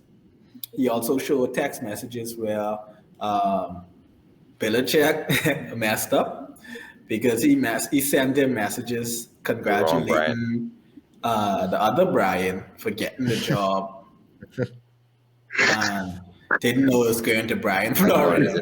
Knowing that, and Dog say, oh, well, I thought my interview was Thursday. Hey, he said, what did you hear? You heard I already got the job? He said, oh, damn. So would you Giants? You ever go to Giants? I thought I'd delete this number. But, no. So he also has evidence where he said he went to Denver for an interview. And he said he was treated very poorly. He said the Denver team that was supposed to woo him over, came late, was very dismissive of his presence, and just basically did it just to say that they interviewed a black coach, which is now a rule in the NFL that you have to give black coaches an interview. So I think that even if he doesn't win it overall, it will make some changes. I always thought that the NFL should have a draft lottery like the NBA, which will lessen the chances of team tanking, because it doesn't matter if you have the worst record. The worst record wouldn't always have the first draft pick if you have a draft lottery. So I think they need to adopt that system from the NBA and bring that into the NFL structure. And also, for Brian Flores to actually win this lawsuit, he needs people to back him. See, what they don't realize is these guys can back their guy. If you realize what happened, look at Bill. People is talking about Bill is one of the most hated head coaches. Well, how he know Giants news? Obviously, they talk to him. He know Giants news before your boy even get the interview. How you get a congratulation other guys and they ain't even interview your guy? So obviously these guys stick together. They have their circle. Owners talk to owners talk to coaches, GMs talks to GMs, and they will all stick together and come with this NFL lawsuit and say, oh, well, no, we properly did our stuff in there. Yeah. So now Brian Flores needs to get with some coaches and some players who could stand up for him and say, hey, no, man, this guy's a straight up guy. Why wasn't he offered a job anywhere? You got to see these other garbage coaches. They can supposed to bring a college coach. Not to say that Harbaugh isn't a good coach, but Harbaugh probably is going to get the job at Minnesota Vikings very shortly. But barring that job, and not the job that's to the Raiders, because obviously Josh McDaniels got that, and I feel he was very deserving of that. But some of these other slots I see them filling in, I was like, bro, other than Sean Payton, I feel like Brian Flores should have been a highly sought after head coach. Yeah. Yeah. when he was And released. and for those of y'all out there who watching and don't really understand the premise of his lawsuit. So the Rooney Rule is what X Factor was referring to earlier, which is they have to give African Americans a fair shot interview at least for a head coaching or front office position, right? So it's not necessarily that they have to hire them, but they got to at least get them a interview, right? At least a fair shot. And Flores is basically arguing that y'all already picked the dude before y'all even interviewed me. Y'all only chose to interview me to, save face, to say, hey, Right. we following the, you know what I mean? We following the rule. We did our proper due diligence, but we picked this guy. So, like I say, Flores will have to get verification. He'll have to get validation from multiple people in that process. He'll have to prove without a doubt that Brian DeBall was hired before his interview. He'd have to prove that without a doubt. That's going to be a little difficult to do because no contract was in place back then. Maybe a verbal agreement, but no contract. And even in the text what Belichick sent, the text sort of assumed that Brian he was hired, but it didn't really wasn't definite, right? So Yeah. I wish him all the best in the lawsuit, but like Jerome, like you were saying earlier, he risking a lot by taking on this lawsuit, and it's very possible, win or lose, this might be his last. That might be his last head coaching job in the NFL. Very possible. Yeah. And some of my couple things, two things I want to touch on. So one is, and I'm going to come back to this. I can't stand the Dolphins. I think the Dolphins are trash. Okay, I just want to put this out there. Yo, they are garbage, son. And Organization. Yeah, play, and I can explain why. I can come back to that. But even back to this racism thing. Don't forget now, and again, this is why I feel like, just like you said, the NFL, the commission, they can make this go away extremely quick, right? Or as quick as possible. Don't forget, they still dealing with this thing with the emails with the Washington football team and John Gruden, and just like you said, like, hey, it's another affirmation that, hey, these coaches, these players, these owners, they all talk and they stick together. Because again, just like you said, like, hey, the coaches, they were passing around these emails and they felt comfortable enough to use whatever type language they were using. We'll never know because they're not going to release it. But, Yes. They felt comfortable using this type language. And here again, even with this interaction with Brian Flores and Belichick and everybody, clearly they all talk, you know what I mean? And they know what's going on before it gets to us, the regular Joe public. So back to the Dolphins, right? And like I said, I've always said that the Dolphins, is not the team, the organization itself is just total garbage. And I can make a few little shade jokes here.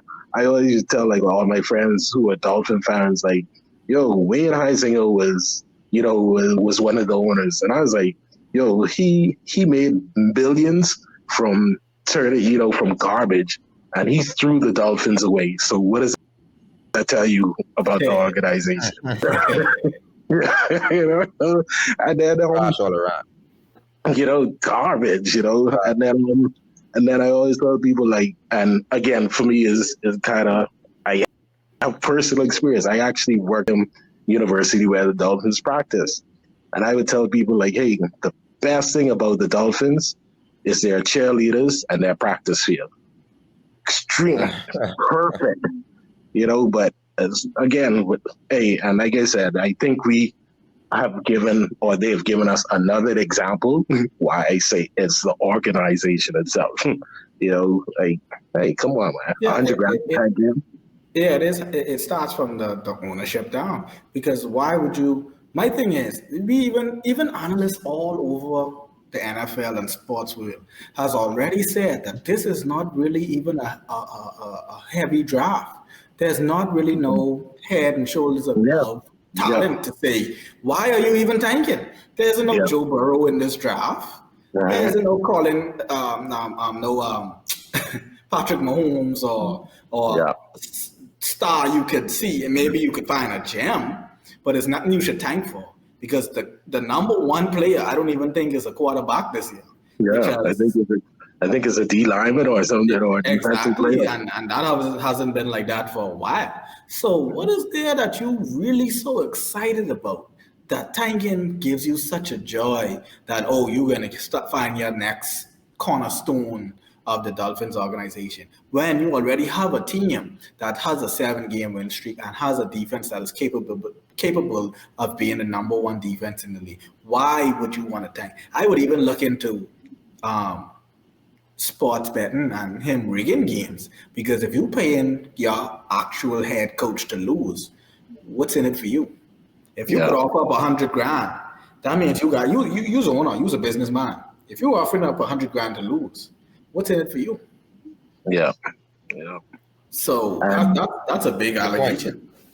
I could talk about the Dolphins for ages. Again, even just living in South Florida. One of the other points, just to, like I said, you guys will learn that I detest that organization, right? So every I mean, hey, you can name any player, like Wes Welker, Ryan Tannehill, like wherever if they are on the Dolphins, once they leave to go to another team, they develop this they become superstars. They have this remarkable burst of talent that we just never saw with. When they were in Miami, for what reason?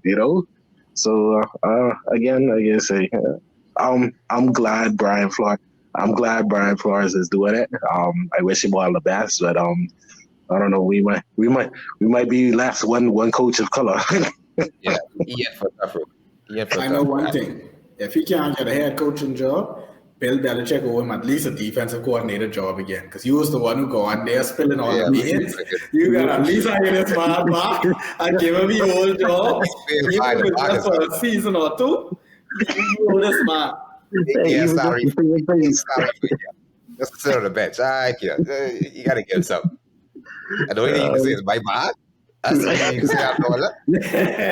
Thought this was the other Brian. Sorry about that. But that was typical, Bill Belichick, as we know, like, oh, sorry, but that, my bad, Bill. And then he put the BB at the bottom like this. And then he probably got on the conference call and called Robert Kraft and what is Roger Goodell? It's like, y'all wouldn't believe what just happened to me. So if you hear about this later, I'm just gonna let you know now. I messed up. Yeah. Yeah, it's tough. It's tough. So we wish Flores the best. Hopefully something good comes out of it. I also want to touch on that Josh McDaniels signing with the Raiders. To me, that's a big move.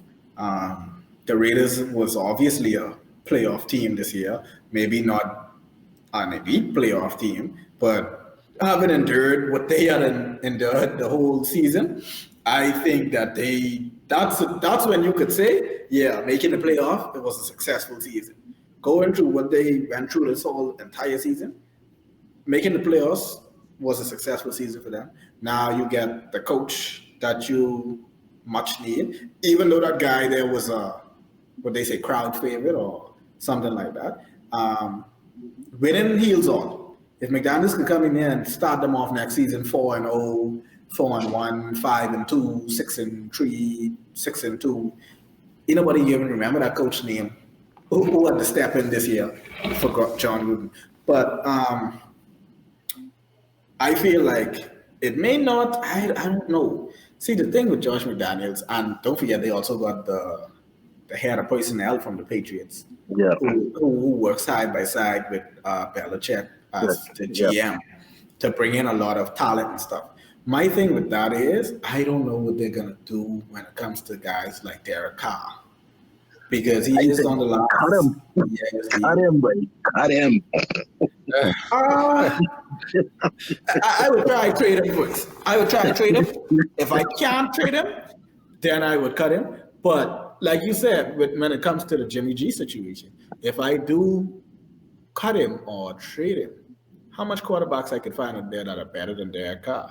The first half of the season, Derek Carr was leading the league in a lot of He's the statistical MVP candidate first half of the season. things for quarterbacks. So now I could see a Jimmy G reunion with Josh McDaniels, who was the offensive coordinator when he was with the Patriots.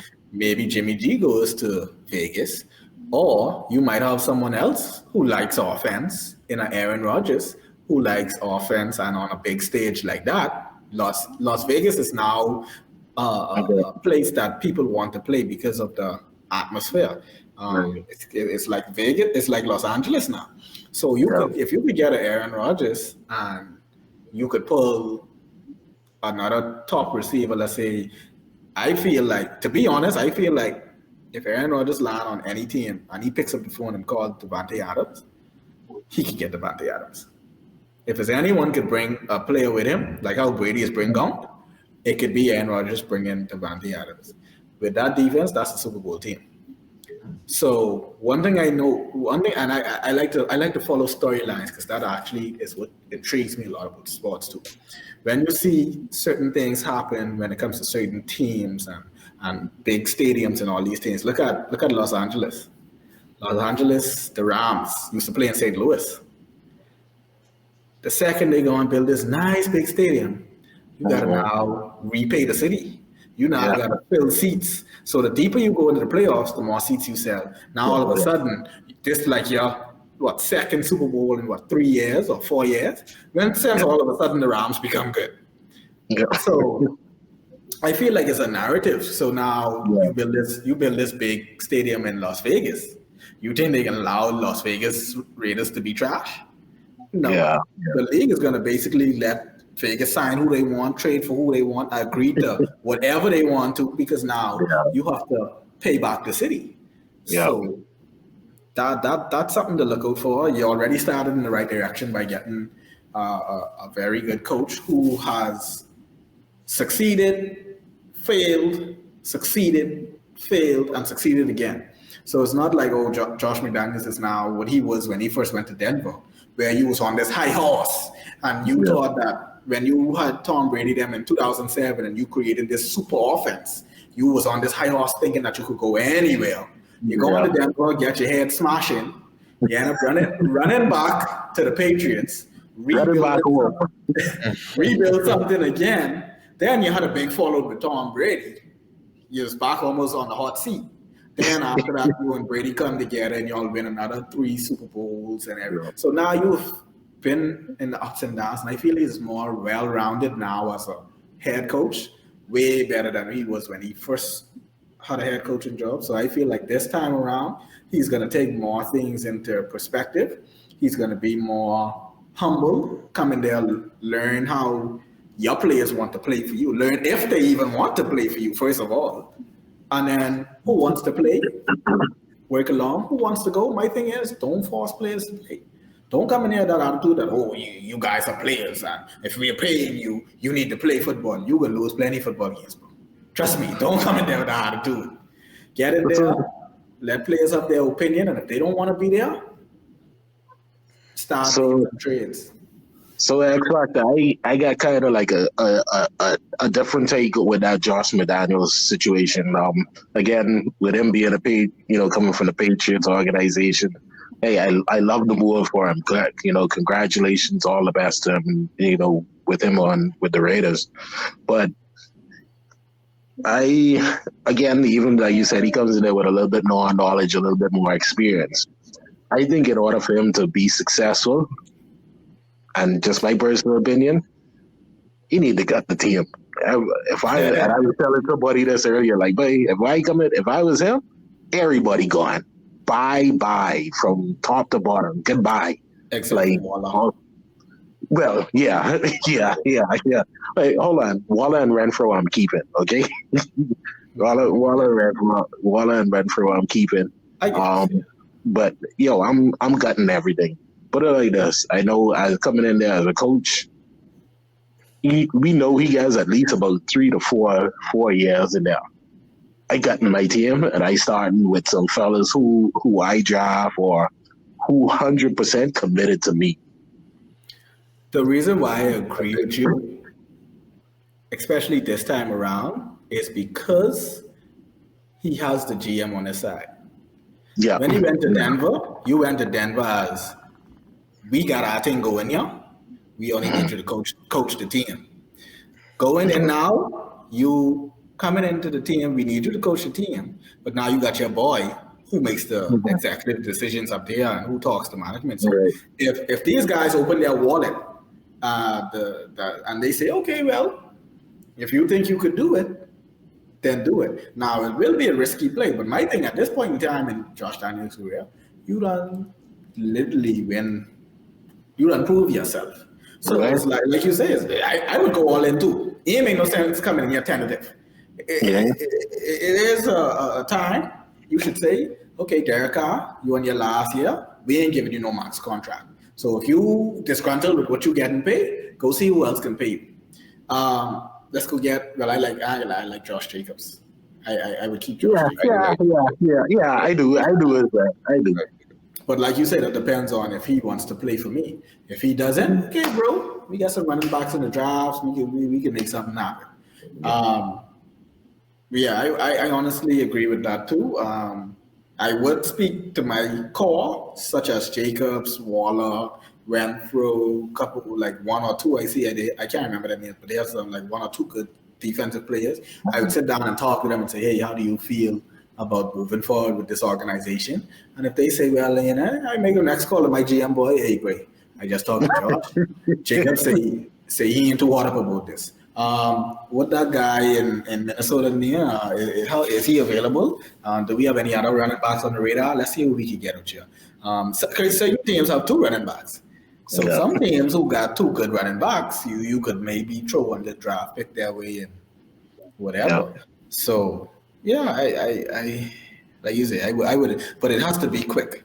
Yeah. The thing is, he has the GM, so I feel like if there's a time to don't go in there and say, oh, let me test it out with this team first, and then go through next season, drag all this drama out, and then try to blow it up.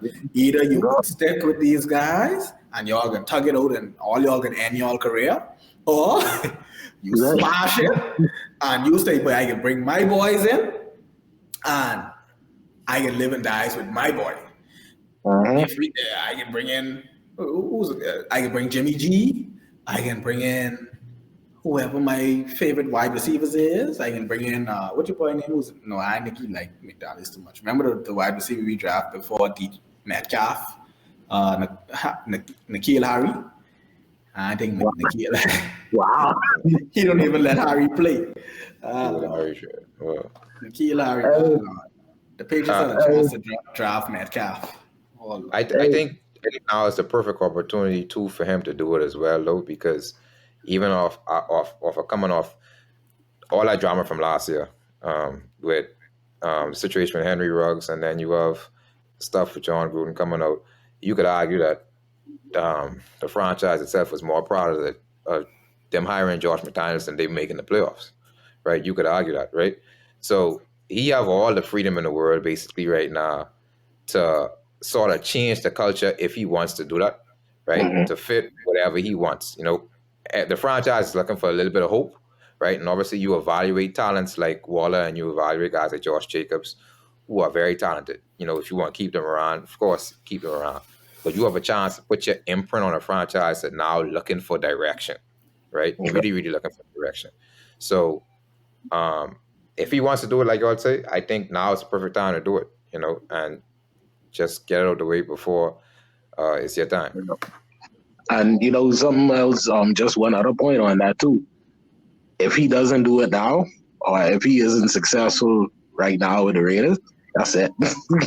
I mean, I don't think at this point, there ain't no more running back to the Patriots. You know what I mean? You ready?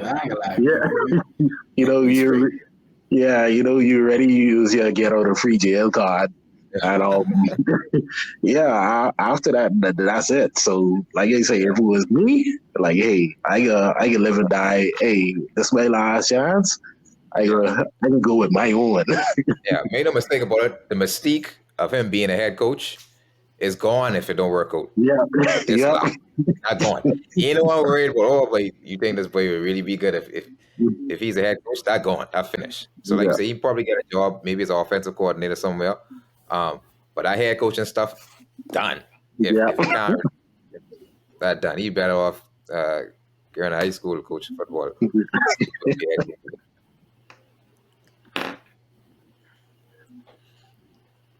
But yeah. So if you only have any other football related topics, I guess we could wrap up.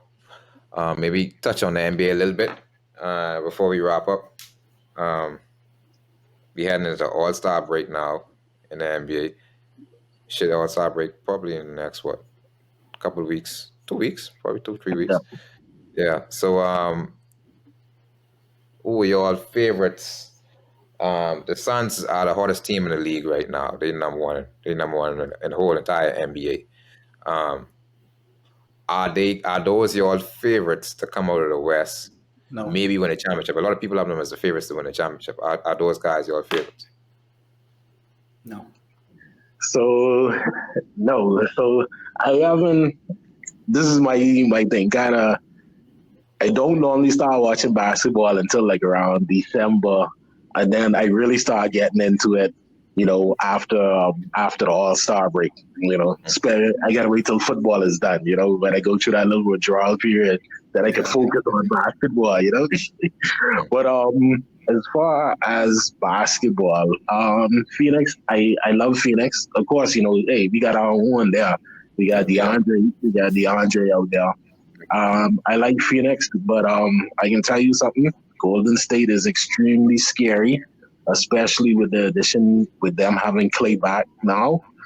Yeah, barring injury, hey, I feel that, and like I said, especially with the addition of Clay, yeah, they could be peaking at the right time. From the other coast, I like 76. I don't think they have enough depth, but I like 76ers. Like Joel Embiid, They're like the MVP right now.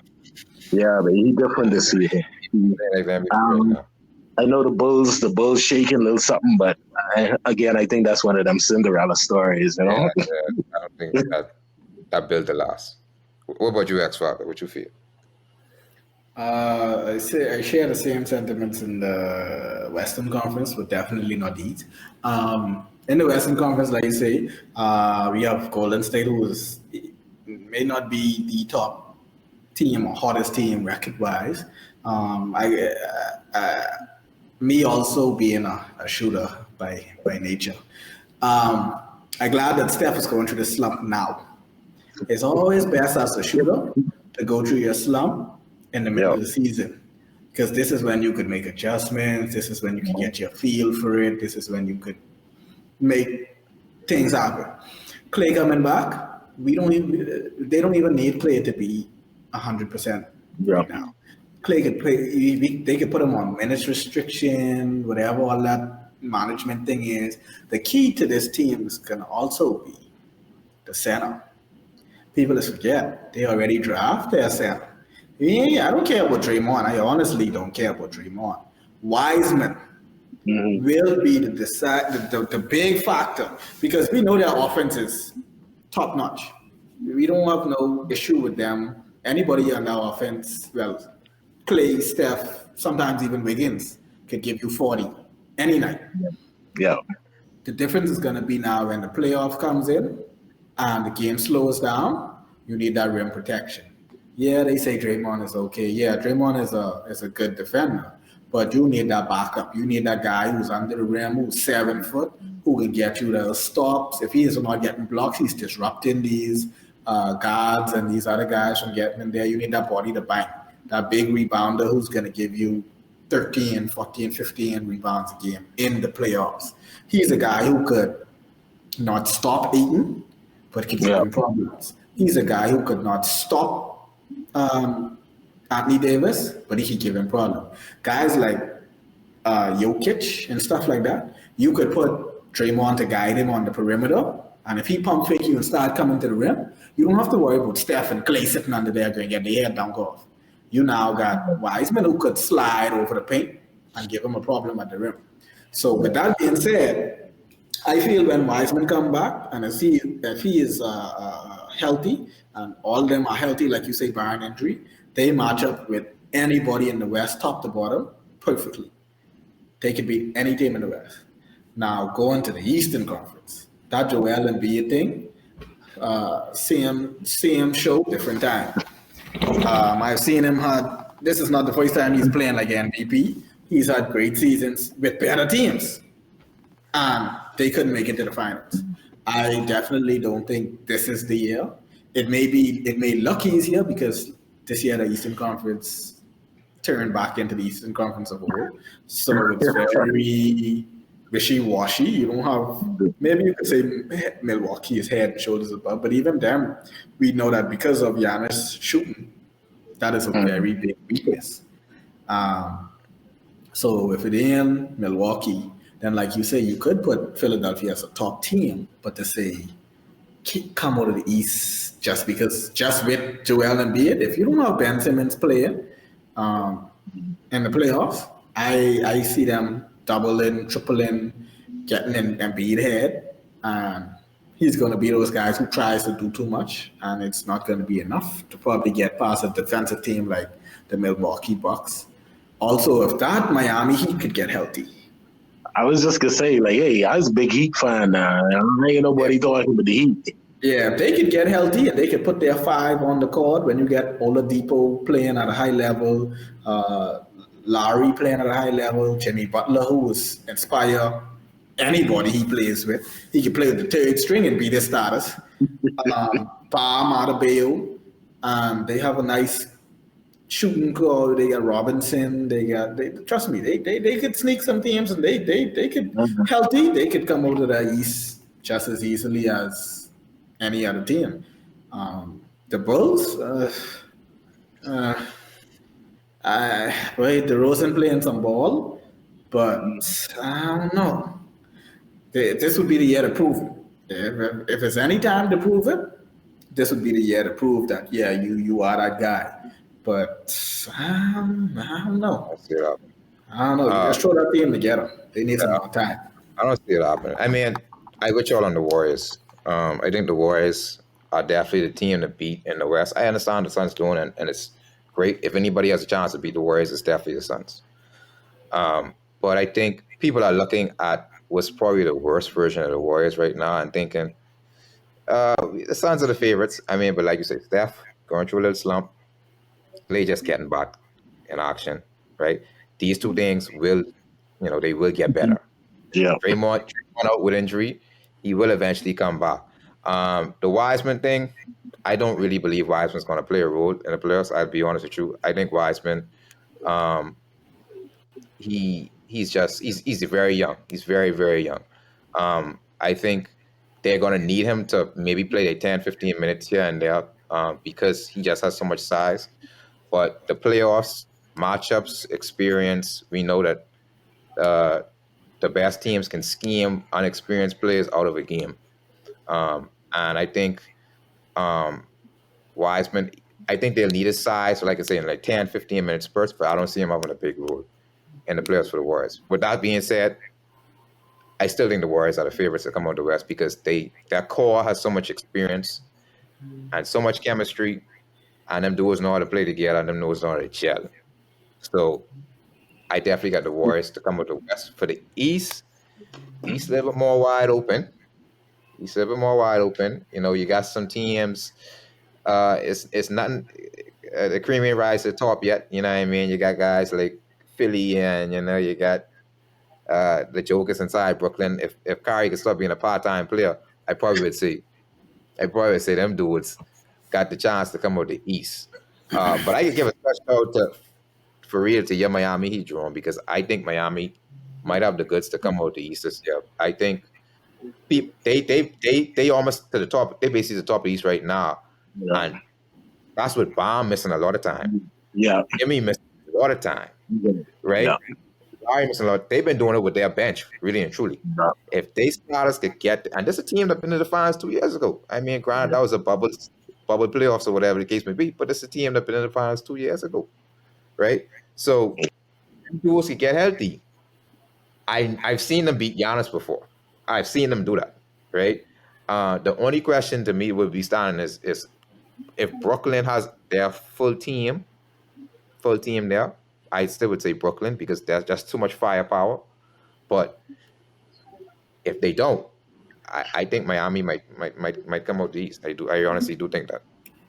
Now, this all depends too on trade deadline moves.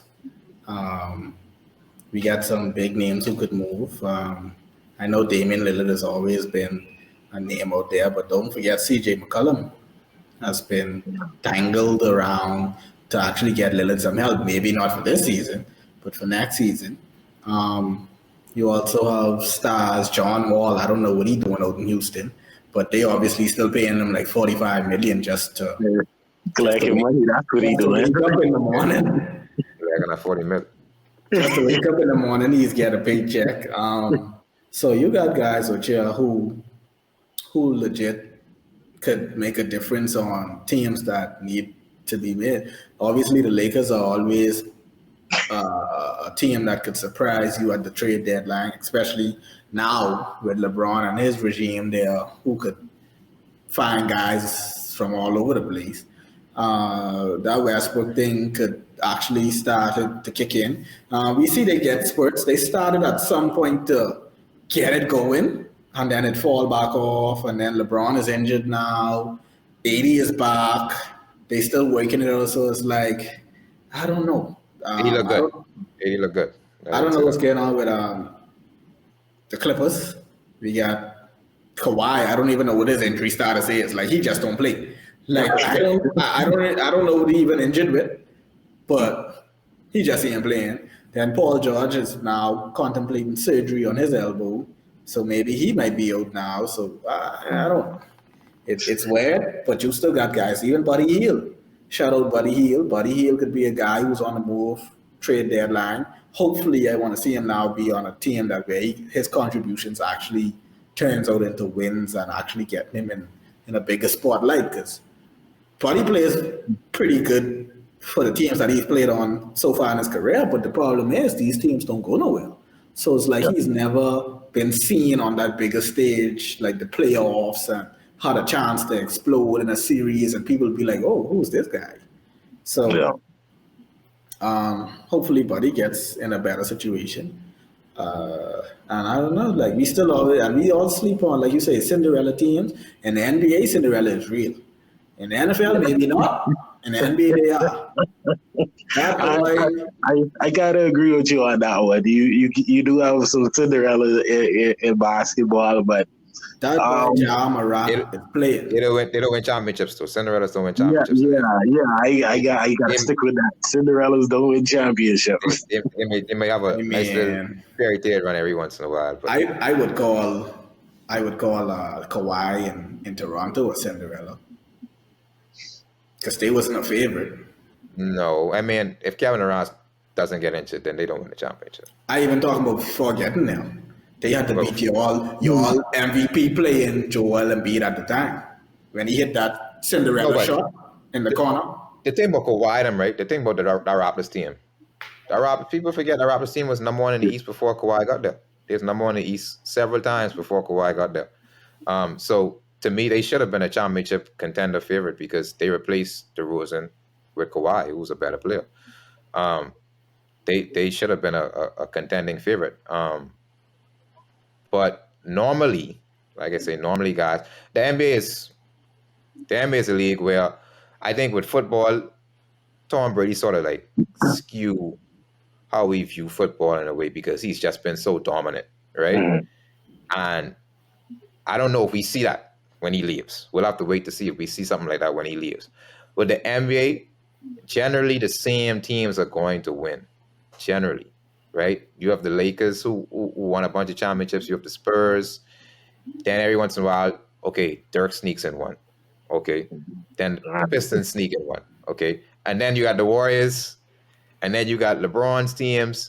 So generally the same teams usually win. Cinderella teams, they don't usually get to the final. They don't usually hoist up the trophy at the final stage. You know, the NBA is a very star-driven league. So Would it surprise me if someone else wins? Not really. I think that's why all of us going with the Warriors, because we seen what the Warriors have done time in and time out. We know what they bring when they get on that stage. But like I say, I would not sleep on the Heat, because I saw what they were 2 years ago, and they look almost as good as they look, or maybe even better than they looked 2 years ago, really and truly. So I would not sleep on them. And of course, like I say, with Brooklyn, that's too much star power. Like if them dudes get healthy, I don't know who could beat them. And if Kyrie, like I say, if Kyrie could play in all the games, that's the next team you gotta look at. So we'll see. Yeah, but I was laughing all through that. I like how we kind of just dismissed the Lakers. Oh, no, we ain't talking about them. I told you earlier in the show, there's certain guys I don't have no worries about. He can destroy the league and just run away with the championship. I don't got to worry about that. I told them before the season start that the Lakers was not going to get to the finals, and I said the Lakers might be in danger of missing the playoffs. I said this before the season started. Lakers might be in danger of missing the actual playoffs, because of the health of Anthony Davis and the health of LeBron. And then, of course, I never saw the Westbrook fit. I never really thought that fit made sense, to be honest with you. So we'll see what happens to the Lakers. They still have time to turn it around. I'll say that much. They still have time to turn it around. And if LeBron healthy and AD healthy, you don't want to face him in the first round. For sure. I'm not a Lakers fan, but I gotta throw it out there. I think Malik Monk is the X factor for the Lakers. So I like him.